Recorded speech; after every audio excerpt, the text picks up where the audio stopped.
ಮಧ್ಯಮ ವರ್ಗದ ಮತ್ತು ಯಾರು ಸ್ಯಾಲರಿಡ್ ಇವತ್ತು ಸಂಬಳ ಅವನ್ನು ನಂಬಿ ಇರ್ತಿದ್ರೋ ಅಂಥವರಿಗೆ 7 ಲಕ್ಷಕ್ಕೆ ಮೊದಲು ಟ್ಯಾಕ್ಸನ್ನು ಕಟ್ಟಬೇಕಾಗಿರಲಿಲ್ಲ. ಇದು ಯಾರೂ ಊಹಿಸಲಾರದಂಥ ಒಂದು ದೊಡ್ಡ ಒಂದು ಯೋಜನೆಯನ್ನು ಇವತ್ತು ಕೊಟ್ಟಿದ್ದಾರೆ. 12 ಲಕ್ಷದವರೆಗೆ ಯಾರಿಗೂ ಕೂಡ ಟ್ಯಾಕ್ಸ್ ಇರೋದಿಲ್ಲ. ಇದರಲ್ಲಿ ಪತ್ರಕರ್ತರು ಸೇರಿದಂತೆ ಮಧ್ಯಮ ವರ್ಗದ 1 ಲಕ್ಷದವರೆಗೆ ಯಾರು ತಮ್ಮ ಸಂಬಳವನ್ನು ಒಂದು ತಿಂಗಳಿಗೆ ಪಡೆಯುತ್ತಾರೋ ಅಂಥವರೆಲ್ಲರಿಗೂ ಕೂಡ ರಿಲೀಫ್ ಸಿಕ್ಕಿದೆ. ಜೊತೆಗೆ ಅದರ ಮೇಲೂ ಕೂಡ ಯಾರು 18 ಲಕ್ಷ ಆರ್ಥಿಕ ತಜ್ಞೆ ಪ್ರೊಫೆಸರ್ ಪವಿತ್ರ ಅವರು ಕೂಡ ನಮ್ಮ ಜೊತೆಯಲ್ಲಿ ಜಾಯ್ನ್ ಆಗಿದ್ದಾರೆ. ಪವಿತ್ರ ಮೇಡಮ್ ನಮಸ್ಕಾರ. ನಾನು ಧ್ವನಿ ತಲುಪ್ತಾ ಇದೆ ಅಂತ ಭಾವಿಸ್ತೇನೆ. ನಮಸ್ತೆ ಮೇಡಮ್. 12 ಲಕ್ಷದವರೆಗೆ ತೆರಿಗೆ ವಿನಾಯಿತಿ ಎಷ್ಟು ಅವಶ್ಯಕತೆ ಇತ್ತು, ಹಾಗೆ ಈ ಮೂವ್, ಈ ನಿರ್ಧಾರ ಯಾವ ರೀತಿ ಗಮನಿಸ್ತಿದ್ದೀರಿ ತಾವು?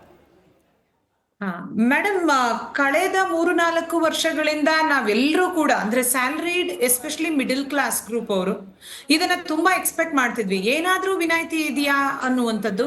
ಬಟ್ ಈ ಬಾರಿ ಕಳೆದ ಒಂದು ಸ್ಲ್ಯಾಬ್ ಅನ್ನ ನೋಡಿದಾಗ ಏನು 7ರಿಂದ 10 ಲಕ್ಷದವರೆಗೆ ಶೇಕಡವಾರು 10ರಷ್ಟಿತ್ತು ಮೇಡಮ್. ಬಟ್ ಈ ಬಾರಿ ಏನಾಗಿದೆ ಅಂತ ಹೇಳಿದ್ರೆ 12 ಲಕ್ಷ ರೂಪಾಯಿಗಳವರೆಗೆ, ಅಂದ್ರೆ ಒಂದು ತಿಂಗಳಿಗೆ ಒಬ್ಬ ವ್ಯಕ್ತಿ 1 ಲಕ್ಷ ತಗೊಳ್ತಾರೆ ಅಂದ್ರು 12 ತಿಂಗಳಿಗೆ 12 ಲಕ್ಷ ರೂಪಾಯಿಗಳಾಗ್ತದೆ. ಸೊ ಅದರ ಜೊತೆಯಲ್ಲಿ 75,000 ಸ್ಟ್ಯಾಂಡರ್ಡ್ ಡಿಡಕ್ಷನ್ ಸೇರಿ 12,75,000ವರೆಗೂ ತೆರಿಗೆ ಇಲ್ಲ ಅನ್ನುವಂಥದ್ದಾಗತ್ತೆ. ಸೊ ಅದು ಯಾವ್ಯಾವ್ದ್ರ ಮೇಲೆ ವಿನಾಯಿತಿಯನ್ನ ಅವರು ಕೊಡ್ತಾರೆ ಅನ್ನುವಂಥದ್ದನ್ನ ನಾವು ಬಿಲ್ನ ನೋಡ್ಬೇಕಾಗ್ತದೆ ಮೇಡಮ್. ಆದ್ರೆ ಈ ಒಂದು ಬಂಪರ್ ಕೊಡುಗೆ ಅಂತಾನೆ ಹೇಳ್ಬೋದು ಮಧ್ಯಮ ವರ್ಗದವರಿಗೆ, ಎಸ್ಪೆಷಲಿ ಸ್ಯಾಲರಿಡ್ ಪೀಪಲ್ಗೆ. ಅವರು ಇದನ್ನೇನ್ ಮಾಡ್ತಾರೆ ಅಂತ ಹೇಳಿದ್ರೆ, ನಮ್ಗೆ ಕಳೆದ ಸ್ಲ್ಯಾಬ್ ಅಥವಾ ನ್ಯೂ ಟ್ಯಾಕ್ಸ್ ರೆಜಿಮ್ ಅಂತ ಬಂದಾಗ ಓಲ್ಡ್ ಟ್ಯಾಕ್ಸ್ ರೆಜಿಮ್ ಅಲ್ಲಿ ಇದ್ದಂತ ಉಳಿತಾಯದ ಕಡೆ ಏನಾದ್ರೂ ಒಂದಷ್ಟು ನಮಗೆ ಆ ಸೌಲಭ್ಯಗಳನ್ನ ನ್ಯೂ ಟ್ಯಾಕ್ಸ್ ರೆಜಿಮ್ ಅಲ್ಲಿ ಹಾಕ್ಲಿ, ಉಳಿತಾಯದ ಯಾವುದೇ ಒಂದು ಪ್ರಾವಿಷನ್ ಇಲ್ಲಿ ಮಾಡ್ಕೊಟ್ಟಿರ್ಲಿಲ್ಲ. ಎರಡನೇದೇನು ಅಂತ ಹೇಳಿದ್ರೆ, ಹೌಸಿಂಗ್ ಲೋನ್ ರಿಬೇಟ್ ನಮ್ಗೆ ಯಾರಿಗೂ ಸಿಗ್ತಾ ಇಲ್ಲ, ಅಂದ್ರೆ ಸ್ಯಾಲರಿಡ್ ಕ್ಲಾಸ್ ಅವರಿಗೆ. ಹೌಸಿಂಗ್ ಲೋನ್ ರಿಬೇಟ್ ಅಂದಾಗ ಹಳೆ ರೆಜಿಮ್ ಅಲ್ಲಿ ಇತ್ತು, ನ್ಯೂ ರೆಜಿಮ್ ಅಲ್ಲಿ ಟ್ಯಾಕ್ಸ್ ರೆಜಿಮ್ ಅಲ್ಲಿ ಅಟ್ಲೀಸ್ಟ್ ಹಳೆ ರೆಜಿಮ್ ಅಲ್ಲಿ ಏನ್ 2 lakh interest housing loan interest ಮೇಲೆ ಇತ್ತು, ಅದು ಕೂಡ ನ್ಯೂ ಟ್ಯಾಕ್ಸ್ ರೆಜಿಮ್ ಅಲ್ಲಿ ಇರ್ಲಿಲ್ಲ. ಅದರ ಜೊತೆಯಲ್ಲಿ ಸ್ಲ್ಯಾಬ್ ಕೂಡ ಏನು ಬದಲಾವಣೆಗಳು ಮಾಡಿರ್ಲಿಲ್ಲ. ಹಾಗಾಗಿ ಈ ಬಾರಿ ಅಟ್ಲೀಸ್ಟ್ ಹೌಸಿಂಗ್ ಲೋನ್ ಅನ್ನ ಏನಾದ್ರೂ ರಿಬೇಟ್ ಕೊಡ್ತಾರೇನೋ 2 ಲಕ್ಷದಿಂದ 5 ಲಕ್ಷದವರೆಗೆ ಅನ್ನೋ ಒಂದು ಹೋಪ್ಸ್ ಇಟ್ಕೊಂಡಿದ್ವಿ. ಬಟ್ ಈಗ 12 lakh plus 75,000 12.75 lakh including standard deduction ಸೇರಿ 0 ಟ್ಯಾಕ್ಸ್ ಇರೋದ್ರಿಂದ, ಅಂದ್ರೆ ನಿಲ್ ಇರೋದ್ರಿಂದ ಟ್ಯಾಕ್ಸ್ ಜನಸಾಮಾನ್ಯರ ಕೈಯಲ್ಲಿ ಸ್ವಲ್ಪ ಲಿಕ್ವಿಡ್ ಕ್ಯಾಶ್ ಅನ್ನುವಂಥದ್ದು, ಲಿಕ್ವಿಡಿಟಿ ರೀತಿಯಲ್ಲಿ ಇರುವಂತ ಕ್ಯಾಶ್ ಜಾಸ್ತಿ ಆಗ್ತದೆ. ಒಂದು ಕಡೆ ಕನ್ಸಂಪ್ಷನ್ ಜಾಸ್ತಿ ಆಗುತ್ತೆ.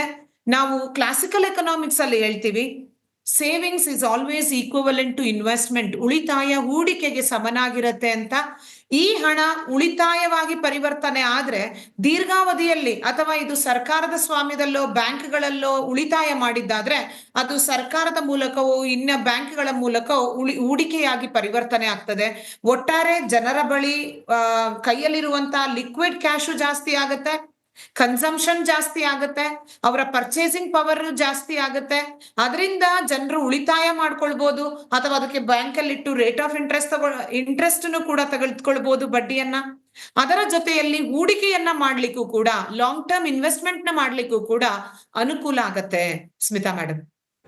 ಕೃಷ್ಣ ಸರ್, ಈ MSMEಗಳ ಬಗ್ಗೆ ವಿಶೇಷವಾಗಿ ನಾವು ಗಮನಿಸ್ತಿದ್ದಾಗ ಇನ್ವೆಸ್ಟ್ಮೆಂಟ್ ಲಿಮಿಟ್ ಅನ್ನ 2.5 ಟೈಮ್ಸ್, ಹಾಗೆ ಇದರ ಜೊತೆಗೆ ಟರ್ನ್ ಓವರ್ ಲಿಮಿಟ್ ಅನ್ನು ಡಬಲ್ ಮಾಡೋ ನಿರ್ಧಾರ, ಪ್ರಾಕ್ಟಿಕಲಿ ಇದು ಹೆಂಗೆ ಇಂಪ್ಲಿಮೆಂಟ್ ಆಗೋ ಸಾಧ್ಯತೆ, ಹಾಗೆ ಹೆಂಗೆ ಸಹಾಯ ಆಗೋ ಸಾಧ್ಯತೆ?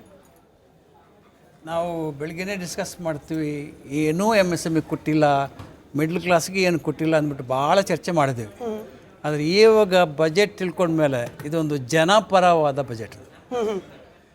ಒಂದು ಲಾಸ್ಟ್ ಇಯರ್ ಬಜೆಟನ್ನು 9 ವರ್ಟಿಕಲ್ಸ್ಗೆ ಶಿ ಹ್ಯಾಡ್ ಎಕ್ಸ್ಪ್ಲೈನ್.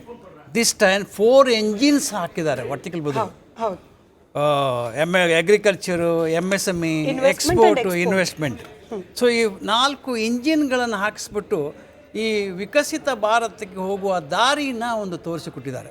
ನಿಜವಾಗಿ whether it is employment or income tax slab cut 12, ಯಾಕಂದರೆ ಇವಾಗ 2.5 ಲಕ್ಷ ತನಕದಿಂದ ಇವಾಗ 12 ಲಕ್ಷ ತನಕ ಮಾಡಿದಾರಲ್ಲ ಕಳೆದ 10 ವರ್ಷದಿಂದ. ಅಂದರೆ 8ನೇ ಬಜೆಟು 1ನೇ ಬಜೆಟಿಂದ ಅಂತರ ಇವಾಗ ಭಾಳ ಚೆನ್ನಾಗಿ ತೋರಿಸ್ಕೊಟ್ಟಿದ್ದಾರೆ. ನಿಜವಾಗಿ I think MSME brother in our fraternity should be very happy, no doubt about.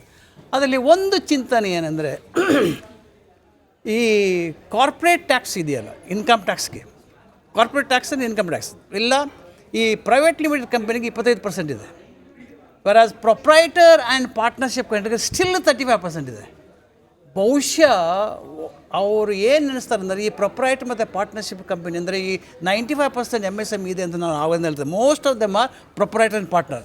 ಅವರು ಪ್ರೈವೇಟ್ ಲಿಮಿಟ್ಗೆ ಕಾರ್ಪೊರೇಟ್ ಸೆಕ್ಟರ್ಗೆ ಕನ್ವರ್ಟ್ ಆಗಬೇಕು, ಮುಂದ್ಗಡೆ ಅಂದರೆ ಸುಧಾರಣೆ ಮಾಡಿ ಹೋಗಬೇಕು ಅಂತ ಹೇಳ್ಬಿಟ್ಟು ಬಹುಶಃ ಅವ್ರು ಮಾಡಿಲ್ಲ ಅಂತ ಕಾಣುತ್ತೆ, ಗೊತ್ತಿಲ್ಲ, ಪರವಾಗಿ ನೋಡೋಣ. ಆದ್ರೂ ಈ ಬಜೆಟ್ ಅಂತೂ ನಿಜವಾಗಿ ಭಾಳ ಚೆನ್ನಾಗಿದೆ. ಶಾರ್ಟ್ ಆ್ಯಂಡ್ ಸ್ವೀಟ್ ಅಂತಲಿಕ್ಕೆ ಭಾಳ ಚೆನ್ನಾಗಿ ಖುಷಿ ಆಗ್ತದೆ. ಯಾಕಂದರೆ ಲಾಸ್ಟ್ ಇಯರ್ ಬಜೆಟ್ ಓದು 2 ಗಂಟೆ 36 ನಿಮಿಷ ಇತ್ತು. ಈ ಬಜೆಟು 1 ಗಂಟೆ 20 ನಿಮಿಷಕ್ಕೆ ಮುಗಿಸ್ಬಿಟ್ಟಿದ್ದಾರೆ. ಅಂದರೆ it is A really A short. And specially noticeable point ಏನಂದರೆ, ಸ್ಪೆಷಲಿ MSMEಗೆ ಮುಂಚೆ ಯಾವುದೂ ಕೊಲ್ಯಾಟ್ರಲ್ ಇಲ್ಲದೆ 5 ಕೋಟಿ ಅಳವಡಿಕೆ ಮಾಡಿದರು. ಅದನ್ನು 5 ಕೋಟಿಯಿಂದ 10 ಕೋಟಿಗೆ ಅಳವಡಿಕೆ ಮಾಡಿದ್ದಾರೆ. ಭಾಳ ಸಂತೋಷ ಸಂಗತಿ ಇದು. ಆಮೇಲೆ ಸ್ಟಾರ್ಟಪ್ಗೆ ಅವರು 10 ಕೋಟಿ ಇತ್ತು ವಿದೌಟ್ ಎನಿ ಗ್ಯಾರಂಟಿ, ಅದನ್ನು ಇವಾಗ 20 ಕೋಟಿ ಮಾಡಿದ್ದಾರೆ. ಸೊ ಎಂಪ್ಲಾಯ್ಮೆಂಟ್ ಜನ್ರೇಷನ್ ಆಗಲಿ, NPS ಆಗಲಿ, ಆ್ಯಂಡ್ ಕಸ್ಟಮ್ ಡ್ಯೂಟಿ ಆಗಲಿ, ಎಕ್ಸ್ಪೋರ್ಟ್ಗೆ ಸುವಿಧಾ ಮಾಡಿಕೊಟ್ಟಿರೋದು, ಆ್ಯಂಡ್ ಇಂಡಸ್ಟ್ರಿಯಲ್ ಎಸ್ಟೇಟ್ಗೆ ಸುವಿಧಾ ಮಾಡಿಕೊಟ್ಟು ಪಾಲಿಸಿನಲ್ಲಿ ಹಾಕಿರೋದು ನಿಜವಾಗಿ ಉತ್ತಮವಾದ ಬಜೆಟ್ ಅಂತ ಹೇಳಲಿಕ್ಕೆ ಬಯಸ್ತೀನಿ. ಉಮೇಶ್ ಬಾಬು ಅವರೇ, ನಿಮ್ಮ ಪ್ರಕಾರ ಬಜೆಟ್ ಈ ಬಾರಿ ಇನ್ಕಮ್ ಟ್ಯಾಕ್ಸ್ 12 ಲಕ್ಷ ಮಾಡಿರೋದು ಸ್ವಾಗತಾರ್ಹ. ಜನಸಾಮಾನ್ಯರಿಗೆ ಒಂದು ಬೆನಿಫಿಟ್ ಅಂತೂ ಕೊಡುತ್ತೆ. ಇದ್ರ ಜೊತೆಗೆ ನಿರ್ಮಲಾ ಸೀತಾರಾಮನ್ ಅವರು ಮೆನ್ಷನ್ ಮಾಡಿದ್ರು, ನಮ್ಮ ಆಮ್ ಆದ್ಮಿ ಪಾರ್ಟಿಯ ಮೂಲ ಮಂತ್ರನೇ ಮೆನ್ಷನ್ ಮಾಡಿದ್ರು, ಏನಂತ ಹೇಳಿದ್ರೆ good education and affordable health care, ಅದ್ರ ಮೇಲೆ ನಾವು ಫೋಕಸ್ ಮಾಡ್ತಿದ್ದೀವಿ ಅಂತ. ಬಟ್ ಇದ್ರ ಜೊತೆಗೆ ನನಗೆ ಎಲ್ಲೋ ಒಂದು ಕಡೆ ಅನಿಸಿದ್ದು, ಇದೇನು ಬಿಹಾರ್ ಬಜೆಟ್ ಅಂತ ಹೇಳ್ಬಿಟ್ಟು. ಯಾಕಂದರೆ ಎಲ್ಲೋ ಒಂದು ಕಡೆ ಓಲೈಕೆ ಮಾಡಲಿಕ್ಕೋಸ್ಕರ ಬಿಹಾರಿಗೆ ಸ್ವಲ್ಪ ಜಾಸ್ತಿ ಫೋಕಸ್ ಮಾಡಿದ್ದಾರೆ. ಅದೇ ರೀತಿ ನಮ್ಮ ಬೆಂಗಳೂರು ಮೇಲೂ ಫೋಕಸ್ ಮಾಡಿದ್ರೆ ಕರ್ನಾಟಕ ಜನತೆ ಸ್ವಲ್ಪ ಖುಷಿ ಪಡ್ತಾ ಇದ್ರು ಅಂತ ನನ್ನ ಭಾವನೆ. ಇದ್ರ ಜೊತೆಗೆ ಒಂದು 2 ಪಾಯಿಂಟ್ ನಾನು ಅಬ್ಸರ್ವ್ ಮಾಡಿದೆ. ಆಂಧ್ರ ಇರಲಿಲ್ಲ, ಅದನ್ನ ನೀವು ಗಮನಿಸಿದ್ರು ಇಲ್ವೋ ಗೊತ್ತಿಲ್ಲ. ಏನಿವೆ ಇಲ್ಲ, ಆಂಧ್ರದವ್ರು ಅವರೇ ಇದ್ದಾರೆ, ಆಂಧ್ರದಲ್ಲಿ ಹೇಳೋದು ಸರ್ಕಾರ ಬೀಳಬಾರ್ದು.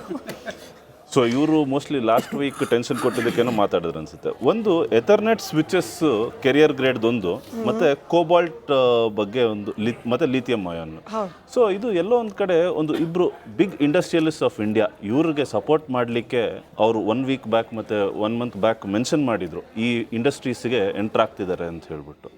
ಸೊ ಅವ್ರಿಗೇನೋ ಓಲೈಕೆ ಮಾಡಲಿಕ್ಕೋಸ್ಕರ ಏನಾದರೂ ಮಾಡಿದ್ದಾರೆ ಅಂತಲೂ ನನ್ನ ಭಾವನೆ ಇದೆ ಸರ್. ಅದರಿಂದ ಒಳ್ಳೇದೇ ಅಲ್ವಾ ಸರ್? ಈಗ ಓಲೈಕೆ ಮಾಡೋದ್ರಿಂದ ದೇಶ ಬಿಟ್ಟು ಬೇರೆ ದೇಶಗಳಿಗೆತ್ತ ಗಮನ ಹರಿಸೋದಕ್ಕಿಂತ ಬೇರೆಯವ್ರು ಇಲ್ಲಿ ಬಂದು ಬಿಸ್ನೆಸ್ ಮಾಡೋದ್ರಿಂದ ಅಥವಾ ಉದ್ಯಮ ಕ್ಷೇತ್ರವನ್ನ ಡೆವಲಪ್ ಆಗೋದ್ರಿಂದ ದೇಶದ ಆರ್ಥಿಕ ವ್ಯವಸ್ಥೆನೇ ಹೆಚ್ಚಾಗುತ್ತಲ್ವ? ಎಲೆಕ್ಟ್ರಿಕ್ ವೆಹಿಕಲ್ಗೆ ಸಂಬಂಧ ಪೂರಕವಾಗಿರೋದು.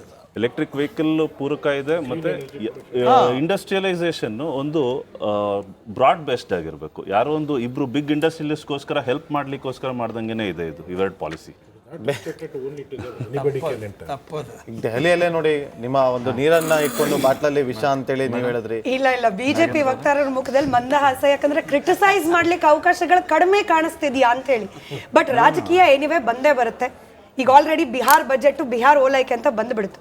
ನನಗೆ ಆಮ್ ಆದ್ಮಿ ಪಕ್ಷದ ಸ್ನೇಹಿತರು ಮಹೇಶ್ ಬಾಬು ಅವ್ರ ಮಾತನ್ನು ಕೇಳಿದಾಗ ನಗು ಬಂತು.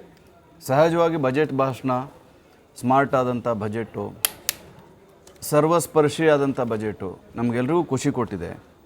ಆಮ್ ಆದ್ಮಿ ಸ್ನೇಹಿತರು ಬಹುಶಃ ಉಪನಿಷತ್ತಿನ ಒಂದು ಮಾತಿದೆ, ಸರ್ವೇ ಜನ ಸುಖಿನೋ ಭವಂತು. ಆಮ್ ಆದ್ಮಿ ಪಕ್ಷ ಹುಟ್ಕೊಳ್ಳುತ್ತೆ ಅಂತಲೇ ಆವತ್ತು ಈ ಮಾತನ್ನು ಹೇಳಿದ್ರು ಅಂತ ಯಾವತ್ತೊಂದು ಹೇಳದೆ ಹೋದ್ರೆ ಸಾಕು ಅಂತ. ಆಮ್ ಆದ್ಮಿ ಪಕ್ಷದ ಘೋಷಣೆ ಪ್ರಕಾರನೇ ನಿರ್ಮಲಾ ಸೀತಾರಾಮನ್ ಅವರು ತಮ್ಮ ಬಜೆಟನ್ನು ಮಂಡಿಸಿದ್ದಾರೆ ಅಂತ ಹೇಳಿದ್ದಾರೆ. ನಾವು ಸರ್ವೇ ಜನ ಸುಖಿನೋ ಭವಂತು ಅಂತಲೂ ಹೇಳಿದ್ದೀವಿ. ದೀನ್ ದಯಾಳ್ ಉಪಾಧ್ಯಾಯವರ ಕನಸು, ಭಾರತೀಯ ಜನತಾ ಪಾರ್ಟಿ ಅದಕ್ಕೂ ಮೂಲ ರಾಜಕೀಯ ಸಂಘಟನೆಯ ಸಂಸ್ಥಾಪಕರು, ಏಕಾತ್ಮ ಮಾನವತಾವಾದ ಅಂತ. ಕೊನೆ ವ್ಯಕ್ತಿಯನ್ನು ನಮ್ಮ ವ್ಯವಸ್ಥೆ ತಲುಪಬೇಕು ಅನ್ನೋದು ನಮ್ಮ ಆಶಯ. ಅದು ಈ ಬಜೆಟ್ನಲ್ಲಿ ಇವತ್ತೇ ಕಾಣಿಸ್ಕೊಂಡಿದ್ದಲ್ಲ. ಇದು ನಿರಂತರವಾಗಿ 10 ವರ್ಷ, ಈಗ 11ನೇ ವರ್ಷಕ್ಕೆ ನಾವು ನಮ್ಮ ಸಂಕಲ್ಪ ಏನಿದೆಯಲ್ಲ ಆ ಎಲ್ಲ ಸಂಕಲ್ಪವನ್ನು ಈಡೇರಿಸೋದ್ರ ಕಡೆ ದಾಪುಗಾಲನ್ನು ಹಾಕ್ತಾ ಇದ್ದೀವಿ.